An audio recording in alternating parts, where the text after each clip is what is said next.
બનાસકાંઠા જિલ્લાના બે વિભાગમાં વહેંચણી ધાનેરાને બનાસકાંઠામાંથી થરાદમાં સમાવેશ કરતા ધાનેરા તાલુકામાં રોષ જોવા મળ્યો હતો। ધાનેરા વિસ્તારમાં 2 દિવસથી વિરોધના કાર્યક્રમ જોવા મળી રહ્યા છે। ત્યારે આજે ધાનેરામાં હિત રક્ષા સમિતિ દ્વારા બંધનું એલાન અપાયું હતું, જેમાં સવારથી જ દરેક દુકાનોએ બંધની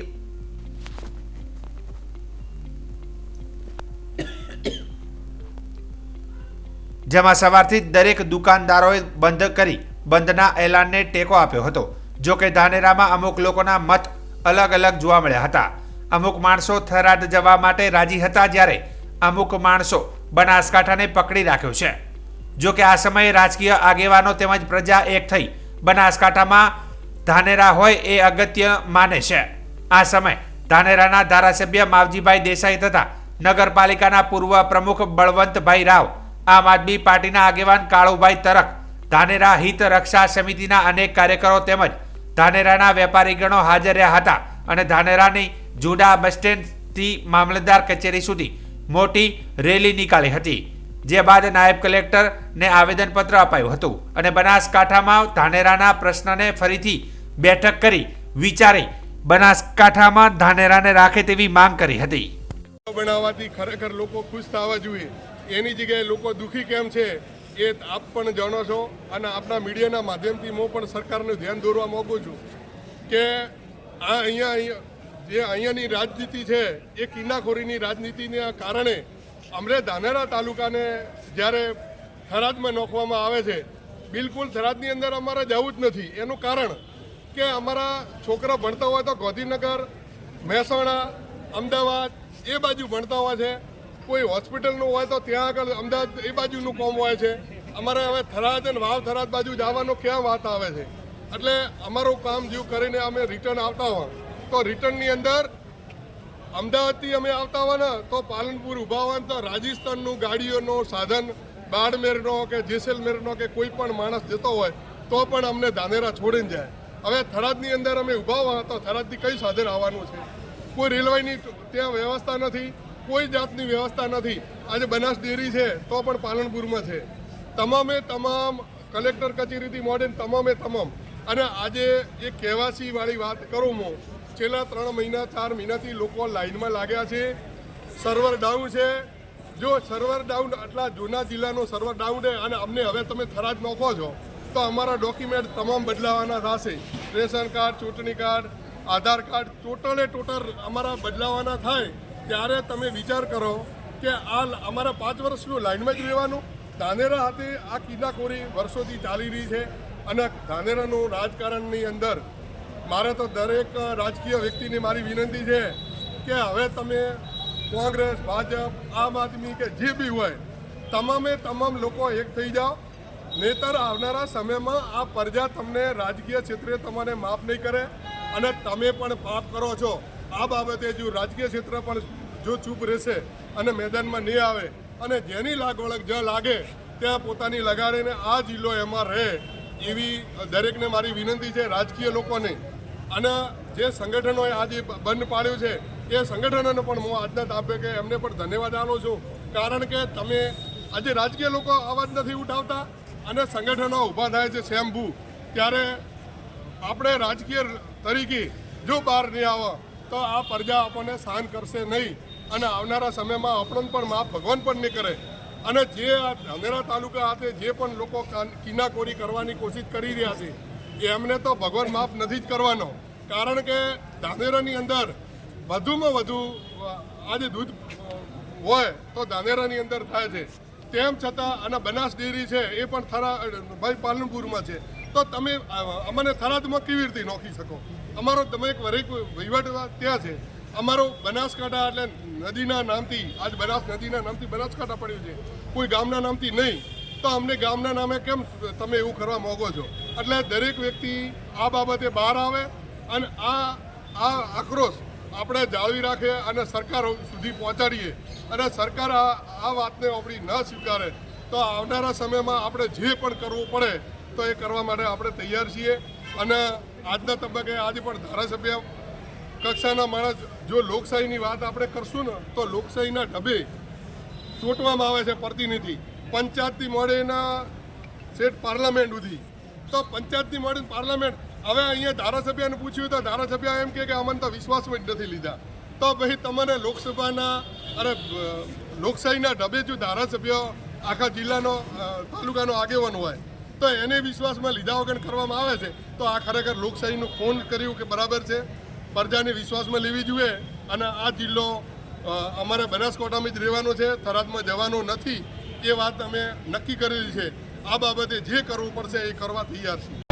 ગુજરાત સરકાર દ્વારા જ્યારથી બનાસકાંઠા જિલ્લાનું વિભાજન કરવાના સમાચાર વહેતા થયા છે ત્યારથી મળીને સમગ્ર બનાસકાંઠાની અંદર અપવાદ 1-2 તાલુકા બાદ કરતા ભારે લાગણી જેવી પરિસ્થિતિ છે.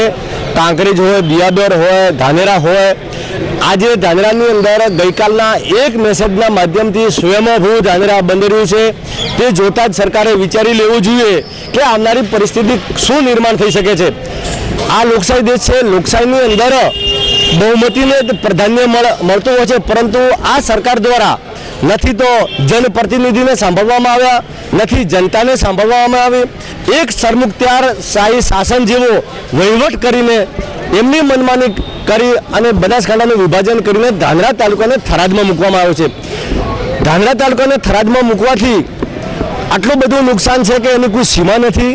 મારી સરકારને વિનંતી છે કે અમારી જે ઓળખાણ છે, અમારી જે પહેચાન છે, અમે જે બનાસવાસીઓ છીએ તે અમે છોડવા માગતા નથી. માટે વિનંતી છે કે આવનાર સમયમાં ઉગ્ર આંદોલનો બને અને જે પરિસ્થિતિનું નિર્માણ થાય તે પહેલાં સરકાર વહેલી તકે ધાનેરા તાલુકાને બનાસકાંઠા સાથે જોડેલું રાખે એવી ધાનેરા તાલુકાના સમગ્ર જનતા, વેપારી, ખેડૂતોની માંગ છે. જ્યારથી બનાસકાંઠા જિલ્લાનું વિભાજન કરવામાં આવ્યું છે ક્યાંક ક્યાંક વિરોધ પણ જોવા મળી રહ્યો છે. આજે સમગ્ર ધાનેરાની અંદર ધાનેરા હિતરક્ષક સમિતિએ બધા જ લોકોને એક મંચ ઉપર રાખી અને સંપૂર્ણપણે ધાનેરા શહેર અને ધાનેરા તાલુકામાંથી જે પ્રકારે બનાસકાંઠા જિલ્લાનું વિભાજન કરી અને ધાનેરાને વાવ થરાદ તાલુકામાં જે રીતે રાખ્યો છે એના માટેનો જે રોષ છે, એના માટે લોકોનો જે લાગણીઓ બનાસકાંઠા સાથે જોડાયેલી છે એ માટે આજે ખૂબ મોટી સંખ્યાની અંદર સમગ્ર તાલુકો અને શહેરમાંથી ભેગા થઈ અને શાંતિમય રીતે રેલી પણ કાઢી છે અને સંપૂર્ણ ધાનેરા બંધ રાખ્યું છે.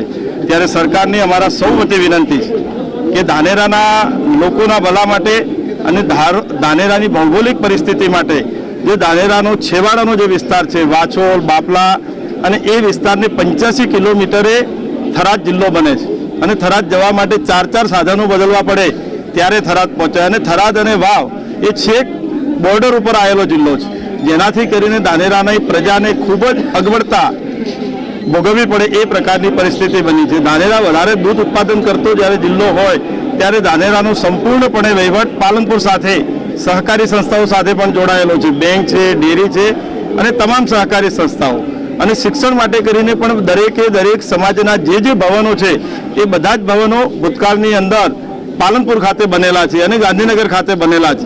તો આ બધેની સાનુકૂળતા રહે અને લોકોનું જાહેર જનજીવન જે છે એ સામાન્ય રીતે જે પાલનપુર સાથે વર્ષોથી જોડાયેલું છે દેશ આઝાદ થયા પછીનું, તો એ પ્રકારે રહે એના માટે કરી અને ધાનેરાની પ્રજાની દરેક સમાજના લોકોની એક જ માંગ છે કે ધાનેરા બનાસકાંઠામાં રહેવો જોઈએ.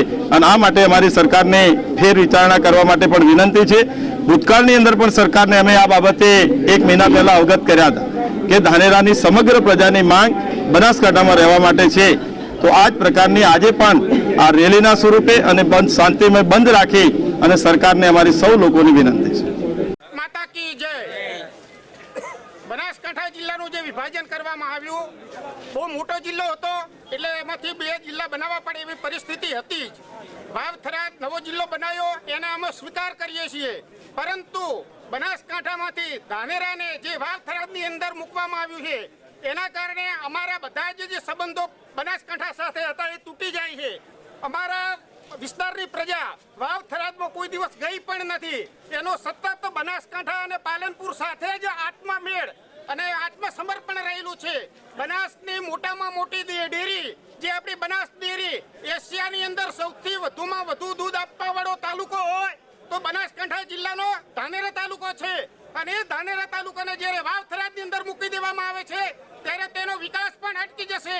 મારું તો ગુજરાત સરકારને એ પણ છે નિવેદન કે જ્યારે પણ ધાનેરા અને ડીસા વચ્ચે જે 4 લાઇન રોડ બનાવવાની વાત હતી, ગડકરી સાહેબે જાહેરાત પણ કરી હતી અહીંના ભારતીય જનતા પાર્ટીના બધા જ આગેવાનોએ ભેગા થઈ અને એ વસ્તુને વધાવી હતી. ધાનેરા અને ડીસા વચ્ચે સૌથી વધુ વાહન વ્યવહાર અને ટ્રાફિક રહેશે તો ફરીથી ધાનેરાને 4 લાઈન આપવામાં આવે અને ધાનેરાને પાલનપુર બનાસકાંઠાની અંદર રાખવામાં આવે એવી અમારી સમગ્ર બનાસકાંઠામાં અને અમારી ધાનેરાની પ્રજાની માગણી છે. સરકાર દ્વારા બનાસકાંઠા જિલ્લાનું જે વિભાજન કરવામાં આવ્યું એની અંદર ધાનેરા તાલુકાને વાવને થરાદ જિલ્લામાં જે સમાવેશ કરવામાં આવ્યો એના માટે ધાનેરા તાલુકાની બધી પ્રજા નારાજ છે અને આક્રોશ સાથે આજે ધાનેરા ટોટલ સજ્જડ બંધ રાખી અને આજે આવેદનપત્ર આપી અને પ્રાંત કલેક્ટર સાહેબને રજૂઆત કરી છે કે ધાનેરા તાલુકાને બનાસકાંઠા જિલ્લામાં જે છે એ સ્થિતિમાં રાખવામાં આવે, કારણ કે બનાસકાંઠા જિલ્લા સાથે ધાનેરા તાલુકાનું જોડાણ એ કુદરતી છે, ભૌગોલિક રીતે પણ એમાં સેટ થાય છે અને આગળ દાંતીવાડા, પાલનપુર કે વડગામ અને ધાનેરા આ બંનેની સમસ્યાઓ પણ સરખી જ છે. પાણીની સમસ્યા હોય કે ગમે તે સમસ્યા એ પણ સમસ્યા સરખી છે અને ટ્રાન્સપોર્ટની દ્રષ્ટિએ પાલનપુર અને મહેસાણા જવા માટે અહીં પણ પૂરી સુવિધા છે. શૈક્ષણિક રીતે પણ અહીંના ઘણા બધા બાળકો ઉચ્ચ શિક્ષણ માટે હાલની તારીખમાં પાલનપુર, ગાંધીનગર કે ડીસામાં અભ્યાસ કરે છે તો એમને જવા માટે પણ સુવિધા ઘણી બધી સારી રહી છે. આગામી સમયમાં તમારી માંગણી સ્વીકારાય તો તમે શું કરશો? સરકાર જોડે અમે માગણી કરી છે કે ધાનેરા તાલુકાને બનાસકાંઠામાં જિલ્લામાં રાખવામાં આવે. એના માટે આજે પ્રથમ કાર્યક્રમ આપવામાં આવ્યો છે કે આમાં ધાનેરા બંધ રહ્યું અને ધાનેરા તાલુકાની આખી પ્રજા આમાં જોડાયેલી છે. તો અમને પણ વિશ્વાસ છે કે લોકોના અને પ્રજાના હિત માટે સરકાર સારો નિર્ણય લેશે. સરકાર નિર્ણય નહીં લે તો પ્રજા આનાથી પણ વધારે કાર્યક્રમ આપવા માટે સમિતિ વિચારશે અને કરશે. આપનું નામ અને હોદ્દો? અમૃતભાઈ રાવલ, એ ધાનેરા તાલુકા હિત રક્ષક સમિતિ સભ્ય. બનાસકાંઠા જિલ્લાનું જે વિભાજન કરવામાં આવ્યું છે અને થરાદને જિલ્લો બનાવવામાં આવ્યો છે એની સામે અમને કોઈ વાંધો નથી. એ લોકોની મોં ગતિને બને, પણ જે બનાસકાંઠા જિલ્લામાંથી ધાનેરાને જુદું પાડી અને થરાદ જિલ્લાની અંદર મૂકવામાં આવ્યું છે તેની સામે અમારો વધો છે. આજે ધાનેરા તાલુકા હિત રક્ષક સમિતિના નેજા હેઠળ તમામ સંગઠનો ભેગા થઈ, વેપારીઓ ભેગા થઈ સ્વયંભૂ બંધ રાખેલ છે અને આંદોલન આવેદનપત્ર પણ આપેલ છે. અને હજુ જો સરકાર આનો કોઈ નિર્ણય નહીં લાવે તો ઉગ્ર આંદોલન કરવા પડશે તો પણ કરીશું. અને અમારી બનાસ ડેરી એ મોટામાં મોટી ડેરી છે અને એ પાલનપુરમાં આવેલી છે. અમારા ધાનેરા તાલુકાનું 60% દૂધ એકલું ધાનેરા તાલુકાનું જાય છે અને ધાનેરાને વિભાજન કરીને થરાદમાં મૂકવામાં આવે છે. એ ઘોર અન્યાય છે. એ અન્યાય અમે સહન નહીં કરી શકીએ. અમારી શૈક્ષણિક સંસ્થાઓ હોય, કરોડો રૂપિયાના ખર્ચે તમામ સમાજોએ શૈક્ષણિક સંસ્થા પાલનપુરમાં બનાવેલી છે. આરોગ્યની દ્રષ્ટિએ, સામાજિક રીત રિવાજો મુજબ, ભૌગોલિક પરિસ્થિતિ મુજબ ધાનેરા તાલુકાને ઘોર અન્યાય થયો છે. ધાનેરા તાલુકાના હિત રક્ષક સમિતિના નેજા હેઠળ જે માગણી કરવામાં આવેલી છે માગણીની અંદર તમામ પાર્ટીઓ અને શૈક્ષિક સંગઠનોનો સૂર પુરાવ્યો છે અને ધાનેરાને ફરીથી બનાસકાંઠા જિલ્લામાં પુનઃ સમાવેશ કરવામાં આવે તેવી માંગ છે. નહીં કરવામાં આવે તો ઉગ્ર આંદોલન કરવામાં આવશે.